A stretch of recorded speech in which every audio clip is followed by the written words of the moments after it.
Welcome to Principal Matters Podcast, episode number 437. And we are so excited for our listeners to hear the conversation Will has with Derek Mitchell. So hang tight for that. But first, we are going to start with question of the week. And just as a reminder to our listeners, the question of the week is supported by Summer Pops Math Workbooks. Principles: when students practice math over the summer, math scores go up. So it's time to think about your summer math plan this year. And a great way to start is by ordering those free summer workbook samples at summerpopsworkbooks.com. So, welcome, listeners. We're excited. Hi, Will. We've got a really good Thank question you. today, don't we?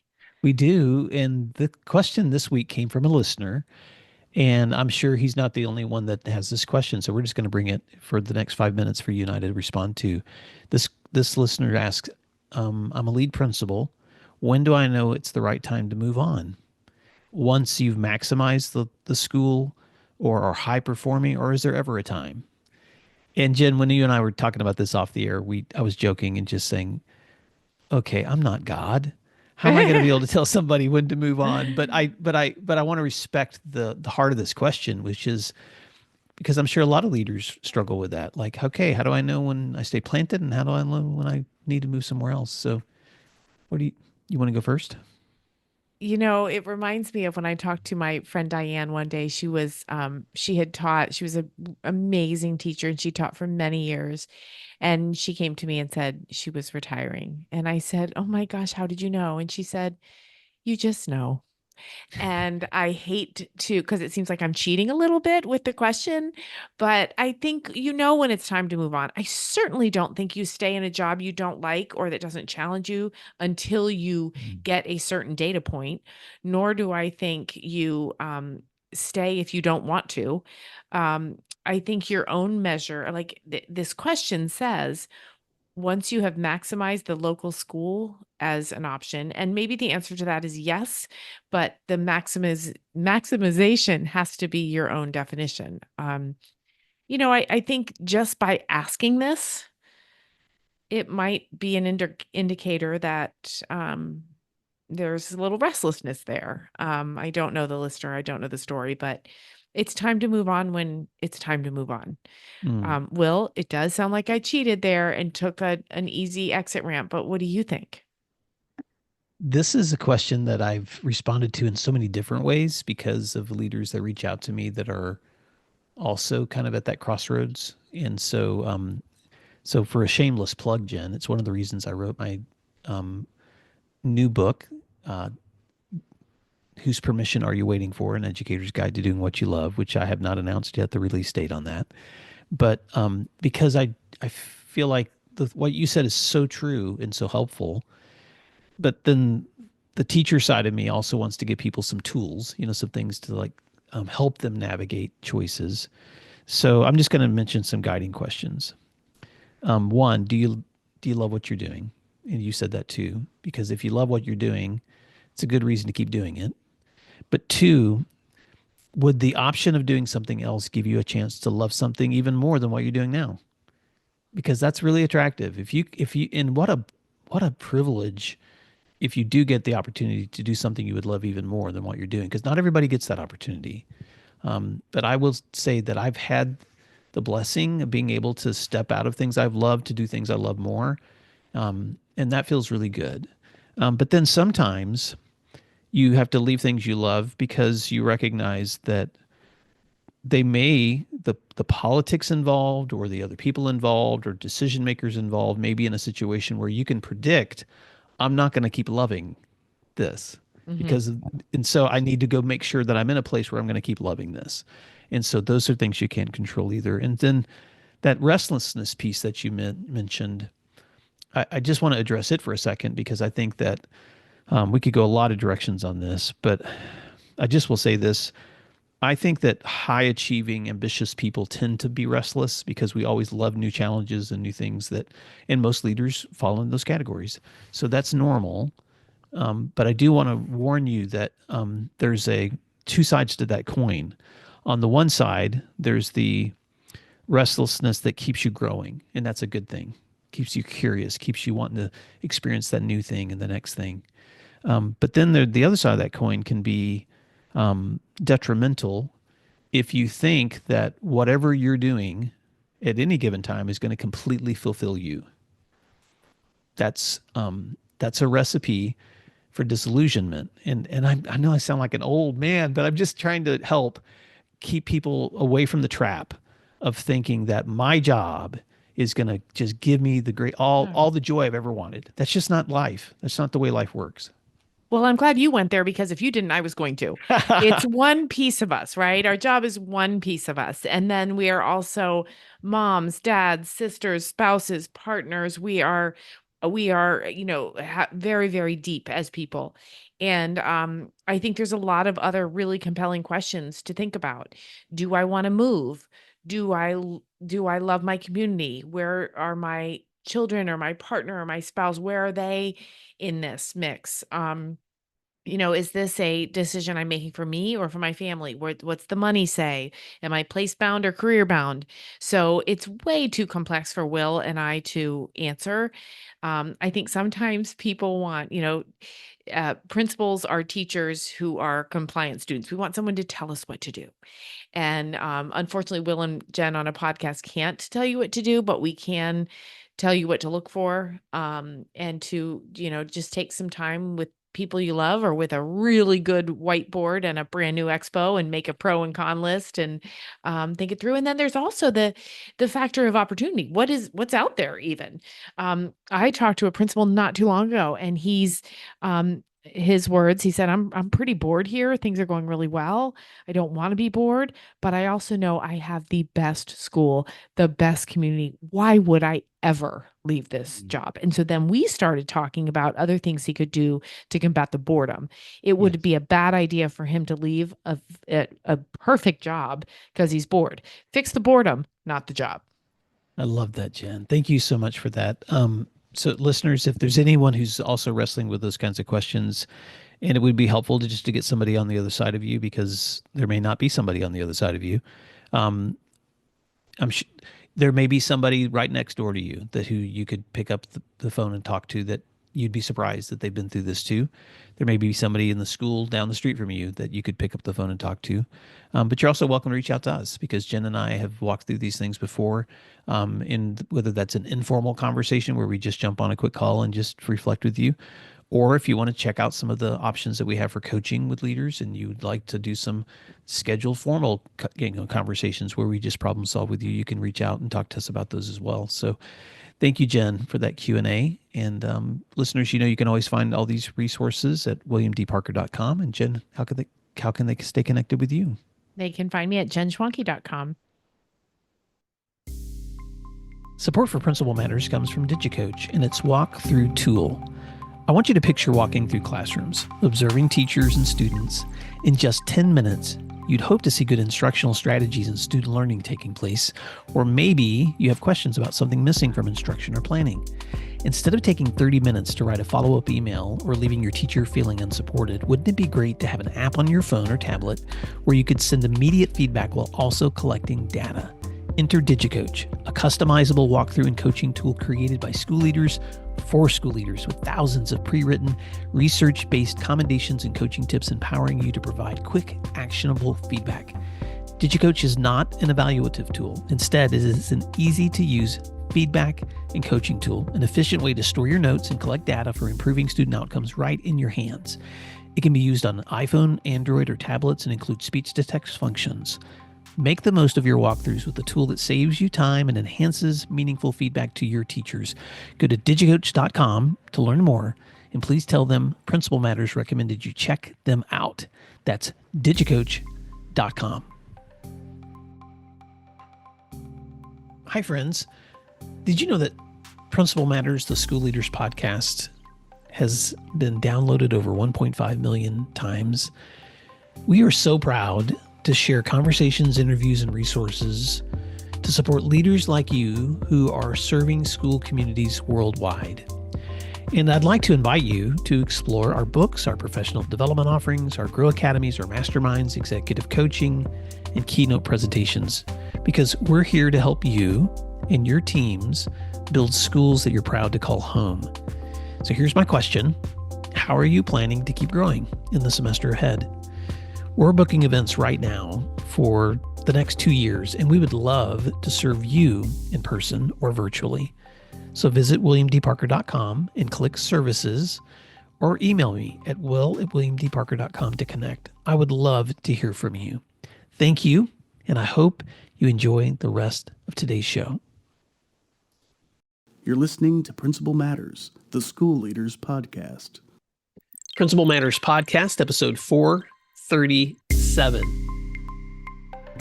Hi, friends. This is Will Parker, host of Principal Matters, the School Leaders Podcast, where each week we bring you inspiring, innovative, and imaginative ideas for your own school leadership. This week, we're talking about partners in school innovation with my special guest, Dr. Derek Mitchell. Dr. Derek Mitchell is the CEO of Partners in School Innovation, a nonprofit that provides solutions for educational inequities in underperforming schools. Since 2009, he has focused on building the skills of educators and leaders to improve student outcomes, particularly in marginalized communities, through equity-centered school improvement. Dr. Mitchell holds a PhD in educational psychology from UCLA, which he told me his mom would want me to make sure you know this. And he has held leadership roles in various educational organizations, including Oakland Unified School District and Prince George's County. Under his leadership, Partners in School Innovation has received support from major foundations like Bill and Melinda Gates Foundation, and his work continues to advocate for lasting systemic change in education. Dr. Derek Mitchell, man, what a privilege to have you in the room. Welcome to Principal Matters Podcast. Why don't you fill in the gaps on that intro and tell listeners something else they may be surprised to know about you, and maybe why I mentioned your dear mother. Thank you, William. This is wonderful, this opportunity. Thank you. This particular podcast is a favorite of mine. And so I'm feeling a little bit, verklempt. It's like meeting your heroes. Yes, in terms of filling in some gaps, it might surprise folks. One of the things that surprises my staff every once in a while when it comes up is that I spent some time as a dancer in my career. Oh, okay. So, I'm going to have to ask for some demonstrations later. Few places, if you're super ingenious, you can actually find, clips of me and that have been broadcast, which is kind of interesting on its own right. But thank you. My life and career in education came after a few other careers, even though it seemed to be fated. But I spent some time in the film industry, doing some work in publicity, and I co-founded a software company making video games. So I also did that. Wow, what a varied career. Okay, Derek. So because this is my podcast, I just have to stop for a second and ask you this question. I think you and I are close to the same age, but I'm just curious, what kind of dancing is your favorite? Oh, my favorite's modern. Yeah. And I went to undergrad at a school where Twyla Tharp also went to school. And so the college had a bit of a favorite of having the dance department do Twyla's choreography. Oh and so my gosh. It's a big favorite of mine. Okay, I'm going to tell a personal story that will date me for sure. So when I grew up in Northwest Tennessee, rural backwoods areas. And then my dad re-enlisted in the Navy when I was in high school, and he moved us to New York. Okay, so here I am, small town boy, New York. And I go out into the neighborhood for the first time, and everybody my age, and this was the 80s, Derek, everybody else my age could break dance. And and literally they would be on the street, you would carry the boombox out there, put cardboard out on the street. People and the kids my age, they would spend their whole days just dancing. I was just like, you talk about culture shock, but I've never told this story publicly. Privately, I would go back to my room every night and I would try to figure out how to dance like my friends. And I'm a horrible dancer, Derek. So I'm just bowing down right now to the fact that you are not only a great dancer, but like a professional dancer. So kudos for that, my friend. Hey, let's do this. Because your work is supporting schools, especially in marginalized communities, I want to talk about that work in just a little bit, but I want to talk about you for just a moment too. Tell us your story. How have you been motivated? How has your own story motivated you to serve schools through the work you're doing with Partners in School Innovation? Yeah, thanks for that question. I guess the fastest way to tell this story is it's sort of a tale of two cities mental model for you. My own personal education has been a combination of what folks would call the worst of education and what folks would consider the best. And in my own education, I kind of vacillated between the two, depending upon where things were. So I grew up in Chicago in a community that was predominantly Black and heavily impacted by poverty. The West Side, the South Side. We moved, fairly often, particularly when the rent changed. We would move, and so I had the experience of a number of schools. For a short time, I was at a school called Francis Scott Key early in my education, which was a wonderfully abundant school. It was one of the rare public schools that bordered a suburb in Chicago, and so it still had white people in it. And so it was my first experience with white people, and I found the place amazing, and had lots of opportunities to learn interesting things. I was Louis Armstrong in the school play. And I was the kind of kid who loved school. Part of me felt like because I was the fifth kid of six at the time, my baby sister came along several years later. My brothers and sisters all went off to school and I was left at home. And so I had felt like I was just missing out every day. They would come home with these great stories and all these new friends and these fun things to learn. And I was stuck at home. So when I finally got to go, it was the greatest thing in the world to me as a kid. But one of the times we moved, we ended up in a community that was the exact opposite of Francis Scott Key. It's an elementary school called Robert Emmett on Chicago's West Side. And where Francis Scott Key had fully stocked classrooms and lots of books to read. Francis Scott Key was a wonderful place. Emmett had desk chair consoles and shelves that were empty and chalk and chalkboards. That's it, nothing else. And so it was a pretty scarce place to try to learn. And so because my early education was so rich, I actually tested fairly well. And because of that, the principal at the school made a lot of different opportunities available to me. They said they had the smart kid, they had the responsibility to, indulge my interests. And so I learned lots of things. I learned photography. I learned to play the guitar. Just it's all based on, the principal and the principal's contacts, people in the neighborhood. And eventually the principal signed me up for a science fair. Because at the time I had this fascination with cockroaches as a kid. I had read somewhere that they would survive a nuclear war. And this was a time when, nuclear war felt like a real thing. We were doing drills, hiding under desks as if that would make a difference, right? And so I thought, how is that possible that these, little creatures could survive a nuclear war? And so I set out to kind of figure out what exactly they could survive. And so for weeks, I would, capture them and torture these creatures in different ways, from magnifying glasses to freezing them in a freezer to, submerging them in water, just trying to figure out what it is, roaches could survive. And for a show and tell at school, I had actually brought all my data in to share with my classmates on the wonderful survivability of these creatures. And it went over really, really well. There was laughter and jokes, and the teacher thought it was kind of fascinating that I was so stuck on these particular bugs and knew so much about them. And the principal signed me up to a science fair on the north side of Chicago, which is a very different world from where I was. And so some Sunday I found myself and my mom taking a bus, a train, and then another bus to the whole other part of Chicago that I didn't even know existed. And I noticed as we were heading there, some really amazing things. I noticed neighborhoods became greener. And the presence of police almost disappeared.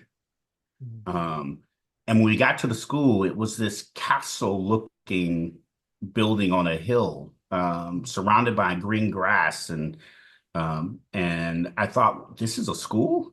And so we went into this place, and I've got my poster with my uh, cockroaches stuck with tape on the poster and diagrams, and I'm experiencing this science fair where kids were doing the most amazing things, volcanoes and helium balloons shaped like the space shuttle, and ant farms, live ants. And I thought, oh my God, I could have had live cockroaches. That would have been amazing.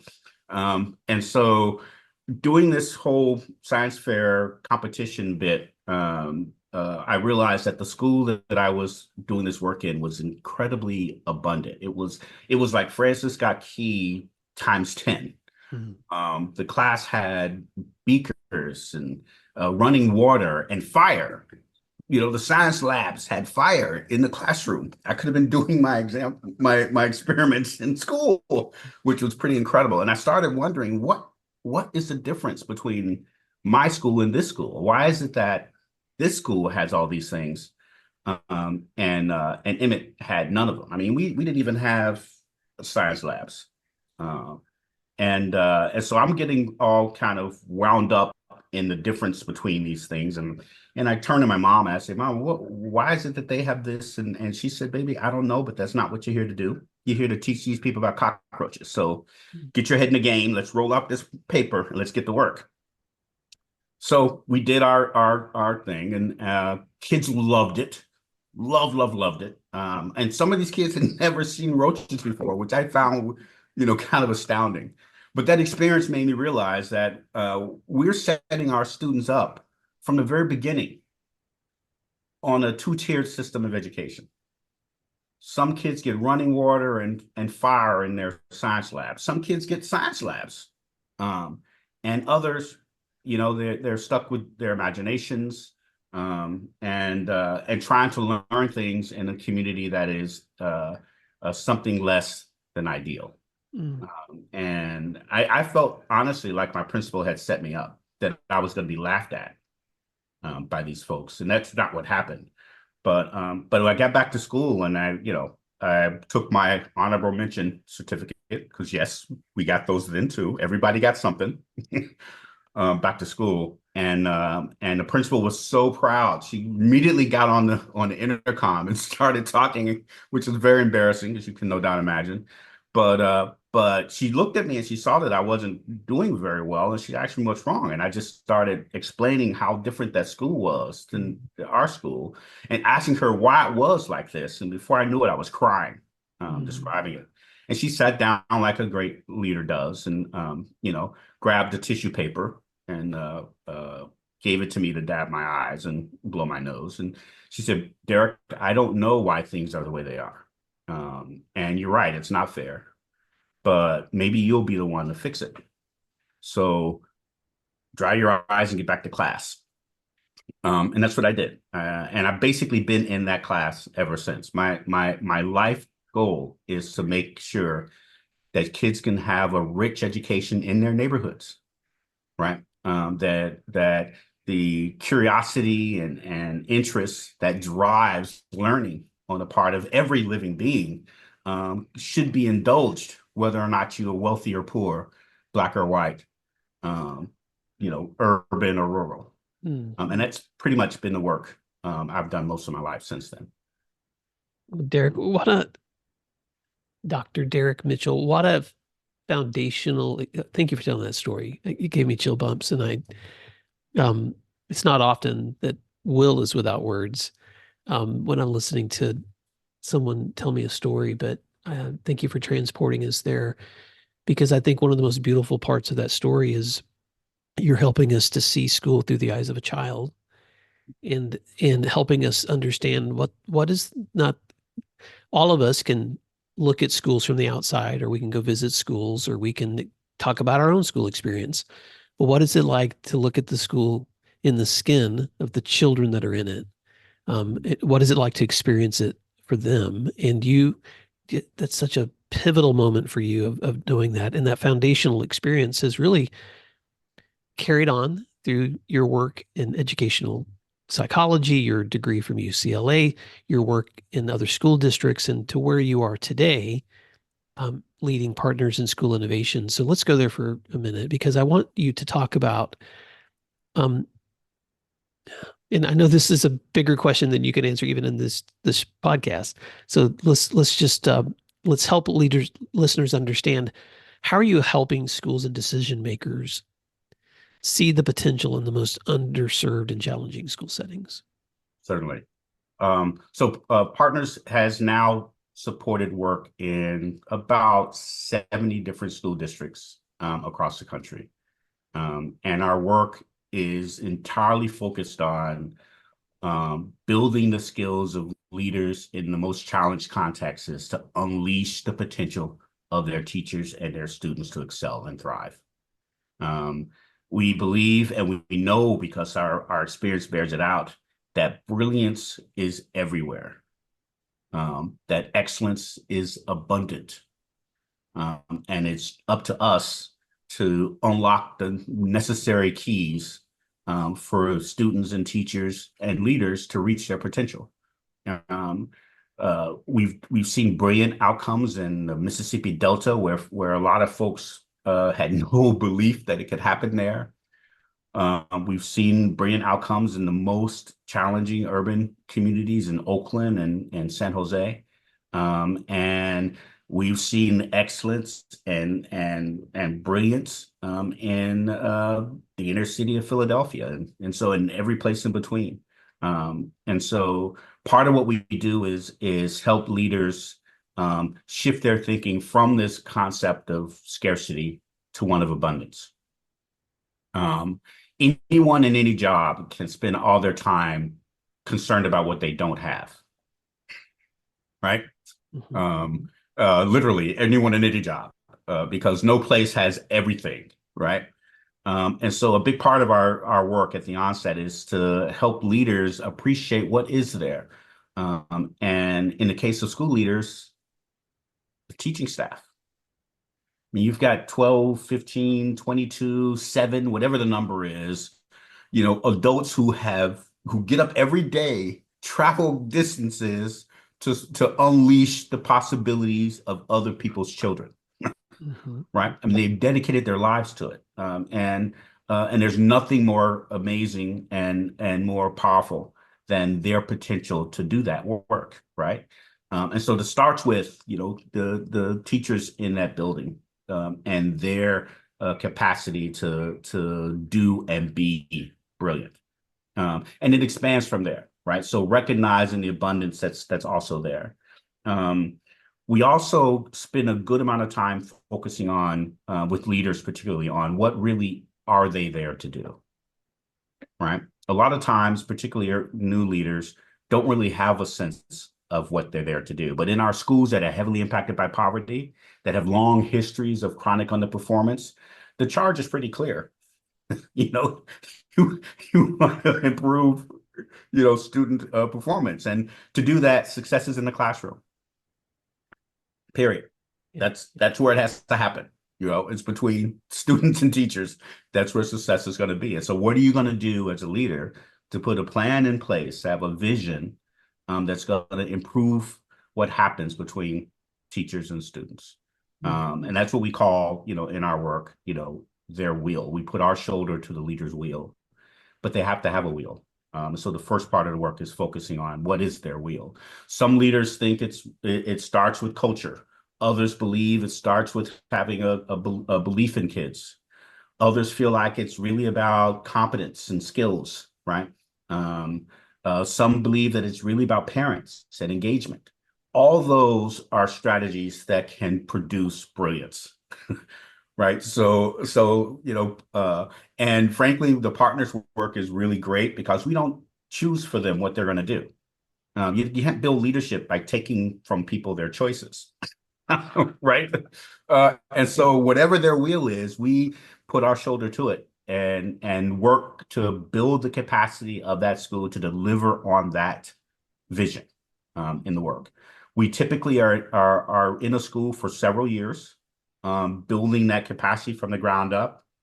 We spend a lot of time focusing on distributed leadership because just as, brilliance is abundant, leadership is abundant. Uh, we seem to think of leaders as this rarity in our culture, but when we scratch beneath the surface of anyone's experience, you find everyone has a role as a leader in something. Someone's a leader in their church. Any group of friends has the one person who sets the agendas.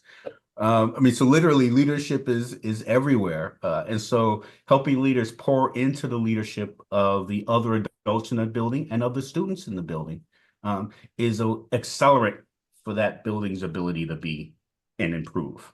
And so recognizing that they don't have to do everything themselves, and they can put the systems in place that unleash the leadership of others is another key component and quality of our work going forward. We've seen some tremendous outcomes from it too. Let's take a moment to thank our sponsors, and then we'll be right back. Why is IXL used in 95 of the top 100 U.S. school districts? Because it works. Research across 45 states show that IXL schools outperform other schools on state tests. With IXL, you get a personalized online learning and teaching solution that helps you improve achievement, empower teachers, track progress, and more. This one platform for K-12 helps teachers accomplish what normally would require dozens of other tools. For example, as students practice skills, IXL automatically adapts to ensure each learner is always supported and challenged at the right level. IXL also provides every student with a personalized learning plan to help them close knowledge gaps effectively. One of my favorite things about IXL is their personalized test prep tool. For exams like the SAT and ACT, IXL will analyze a student's most recent score and generate a custom list of skills to help them boost their scores. If you want to take the load off of your teachers so they can do their best work, IXL can help. Learn more at IXL.com/PM today. Principals know a strong school starts with a strong team, making sure teachers feel heard, supported, and valued. But in a busy school year, it's easy to miss how your staff is really doing. That's why I'm excited about Alpaca, a new way for school leaders to listen to their teachers and support them well. It all starts with one simple question: how are you doing? And how easy is that? Alpaca's quick pulse surveys give teachers a way to share honest feedback. No long forms or 1 to 5 scales, just meaningful insights that help you know where to celebrate and where to focus. And celebration, Alpaca makes it easy. Each month, Alpaca delivers a teacher celebration kit with care packages, recognition ideas, and fun activities. It's effortless for principals and ensures teachers feel heard and celebrated. With Alpaca, your teachers will feel heard and you will feel like a stronger leader. Make a real difference in your school's culture at alpacapacks.com/Principal Matters and get 15% off just for Principal Matters listeners. That's alpacapacks.com/Principal Matters. I'm going to pause right here, Dr. Mitchell, and I just want to encourage listeners, if you want to rewind and listen to the last 8 minutes of this conversation, you're going to get the recipe for what I know your entire PhD and all of the decades that you've been in helping schools improve. You just described it. First, it starts with that mindset of understanding that we have more opportunity than we have less. So that abundance mindset, and then recognizing your biggest assets, which are your teachers, because they can make the most difference in student learning, and the purpose of the leaders, understanding their own why. And I like how you describe it as their wheel. I call it their hats, like the different hats that they're wearing. But you're right. They have to recognize the importance of building the capacity in those, whatever that area of focus is, where they know growth needs to happen: culture, belief, competency, skills, engagement with the community. But then that distributing that leadership and building the systems to support that overall work that you want to see happen. That's just a really quick description of bringing it full circle to how could that boy, Derek Mitchell, have had the kind of school experience that would have given him the opportunity to just flourish.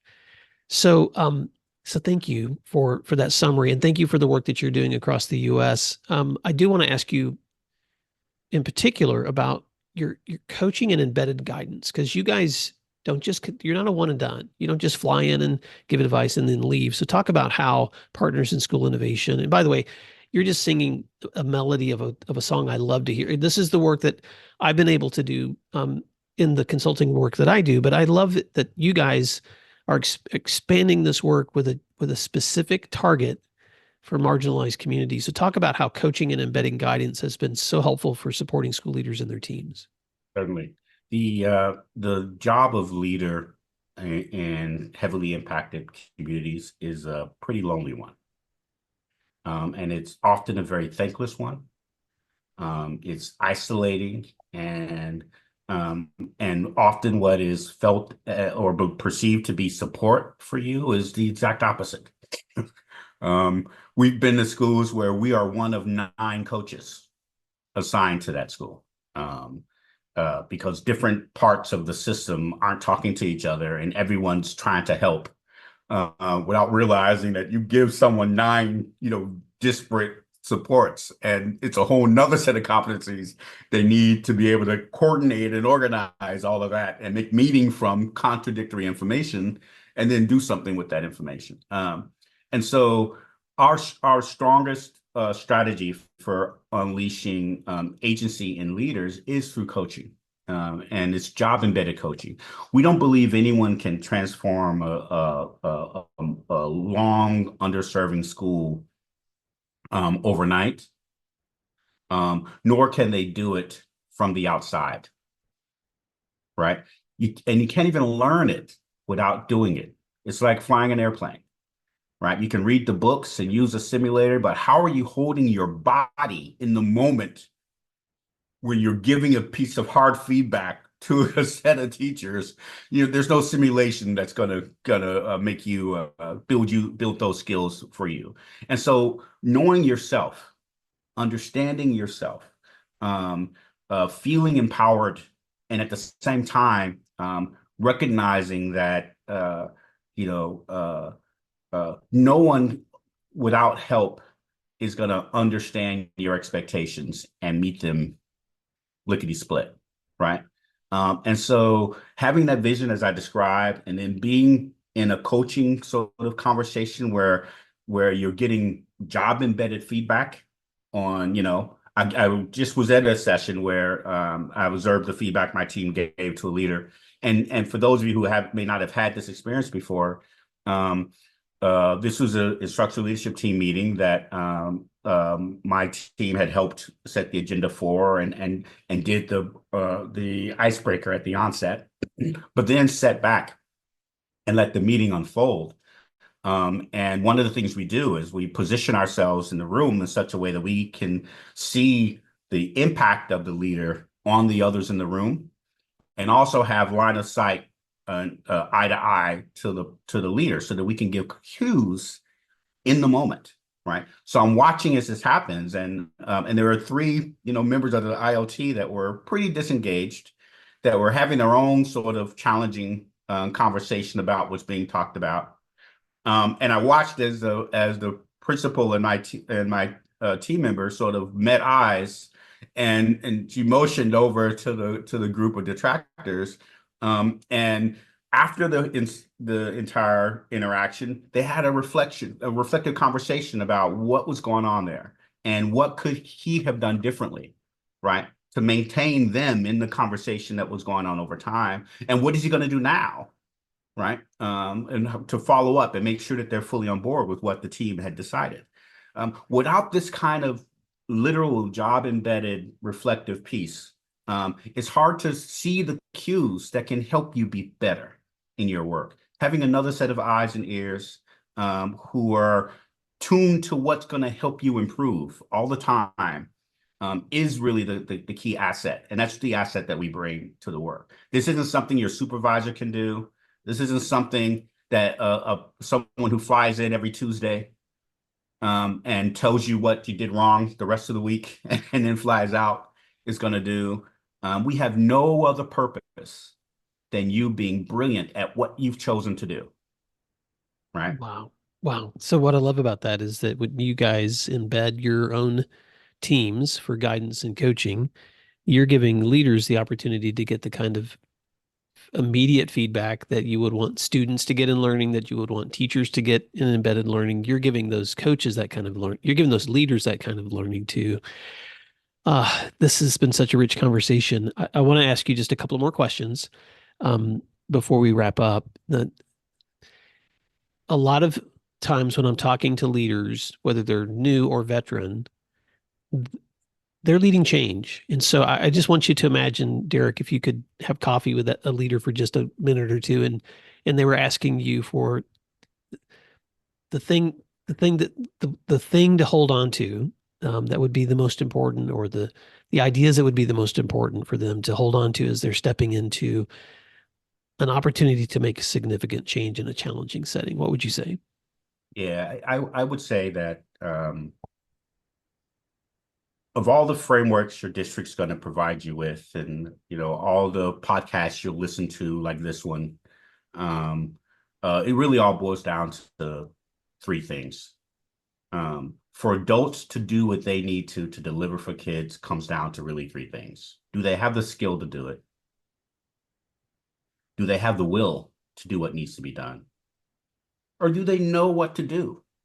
Do they have a way forward? It comes down to those three things. Every framework, if you look at them, that really boils down to this. And so I would say to the leaders, when you're finding that you have a colleague that's just not meeting expectations, doesn't seem to be fully engaged and on board, or no matter what happens, doesn't seem to be rising to the occasion, ask yourself, which of those three are the problem, right? Because the challenge is often we think every problem is a skill problem, right? And so we offer professional development, we provide new coaching, and we do all these things and it's not a skill problem sometimes. Sometimes it's about will. What you're talking about is not what they believe. It's not what they want to do. So they're going to nod in the moment because they understand what's socially acceptable, and they're going to go back to their classroom and shut the door and do what they do have will to do, right? Other times it's a question of whether they know what to do. If they don't have a plan forward, you can build all the skill in the world, but they'll go back to their classroom and be, how do I do, what am I supposed to do next, right? And so diagnosing the skill will way. And we coach around this, and teachers and leaders put their staff on a trajectory about, okay, high, medium, low on each of these things. And so without a way, no amount of skill or will help, because they'll just be doing all the wrong things skillfully. And without the will, no amount of skill building, right? No amount of direction is going to change it. And so if your biggest problem is skill, absolutely build skills. Be transparent about your own learning as a leader. Like, hey, I didn't know how to do this before. This is what worked for me, right? That models for them that you're a learning organization and you're a learner, they are a learner. It's okay to not have all the answers right now, to be as skillful at everything. If it's a way problem, give better direction. Be more clear. Point to others who found a way, and that can kind of forge ahead for them in community with one another. But if it's a will problem, most of our adults gain will through community with one another. And so this is why a lot of our network-based work is about bringing teachers and leaders together and learning together. And so find who is an opinion leader for that teacher, right? And then pull that person aside and say, hey, John, Mike over here hasn't seemed to be getting on board with what we're trying to do. Can you talk to him and find out what the hitch might be, and help me think through what we can do? Because he's a valuable member of our team, and we need every oar rowing in the direction that we need it rowing in. And so these kind of strategies of being intentional about diagnosing where the hitch up is, and addressing the right problem, is going to be the most useful thing you can do, I think, as a leader. Well, what I like about that, Derek, is skill is the head, will is the heart. So you have to make sure that you're speaking to the head and the heart of learning. And as you said, for adults to deliver to students, they need skills, they need wills. But I love how you just added that third category, because I never heard anybody add the third. They don't need just skill, they need will, they need a way, which the way brings us full circle, which means that they have to have access. They have to have resources. They have to have supports. They have to have connections, which is why Partners in School Innovation exists. So as we wrap up, how can listeners stay connected to the work you guys are doing? Because there's some schools listening right now that are going to be like, can I get you guys to support us? Because I have the skill and I have the will, but I need some stronger ways. So how can listeners stay connected to you, Derek? And then any parting words of advice that you want to give as we wrap up? Sure. So partners, the main thing to do is come to our website, partnersinschools.org. And we have an online community that you can join for free and get access really to the stem and stern of our approach. We've been a publicly funded and privately funded nonprofit for our entire life. So we feel like everything that's ours is yours already. Another way is to read the book. It's a brilliant book written by Justin Cohen about our work. And so, if you can pick up Change Agent, Transforming Schools from the Bottom Up, and it'll help you understand really deeply how to do some of this work, particularly with an equity orientation, right? And in terms of parting advice, for leaders in schools, you're getting tons of advice all the time. And my mom used to say, advice is like armpits. Everybody has more than one, and most often than not, they smell. And so I will only say thank you for committing yourselves to supporting the learning of other people's kids. Even as we have this podcast conversation, there are teachers and leaders who've been impacted by the last hurricane that are now literally rebuilding their communities, right? Because teachers are an extraordinary community asset, and they are the focal point of so much student love and regard. And because of that, they are often called upon in times of challenge and a crisis to help schools, kids, and families and communities return to a sense of normalcy, right? And so that's happening now, in North Carolina. And so thank you is all I would say. Thank you for all you do. Thank you for deciding not to sell real estate or drive Uber for a living, and instead to pour into the future of our families and of our country. And I know it may not seem like everyone appreciates it, but I believe they do. And the time and effort, energy you put into this work is going to come back 50-fold. Well, Dr. Derek Mitchell, we will put links in the show notes to the book Change Agents, Transforming Schools from the Ground Up by Justin Cohen, which tells the stories of what's happening at Partners in School Innovation. And Principal Matters listeners, you can go online to partnersinschools.org to find out more. I just have to say again, because we talked about this offline, the wisdom of your mother just makes me laugh. And I had asked you earlier, should I call you Dr. Mitchell? And you tell listeners what your mother would say to that question. I told him that you had better, because if my mom were still around, God bless her, she would say, my baby didn't spend all that time in school for you to demote him to a Mr. He is Dr. Derek. Oh. But what I love about that, Derek, so much is, and you and I talked about this too offline, that when you go into schools, especially in marginalized communities, students need to see a Dr. Derek Mitchell, and they need to realize what's possible for them and what the aspirations are for them, and what the moment that they're in could potentially be for them. So thank you so much for your dedication to learning. Thank you so much for giving back to communities. Thank you so much for taking the trajectory that you are on in your life of educational learning and leadership, and now pouring it back into schools where you live and across the U.S. And so, Principal Matters listeners, I know you've gained as much inspiration and value from today's conversation as I have. So thank you for doing what matters, and we'll talk to you again soon. Thank you for listening to today's episode of Principal Matters, the School Leaders Podcast. If you enjoyed the show, would you take a moment and like, share, subscribe, or leave us a review. In fact, if you share it out with a friend, even more people can become a part of these conversations. Sign up for our newsletter at williamdparker.com for even more free resources. And don't forget to check out our website to learn more about our books, professional development offerings, Grow Academies, masterminds, executive coaching, and keynote presentations. Wow, let's keep learning together. And thank you for doing what matters. Principal Matters.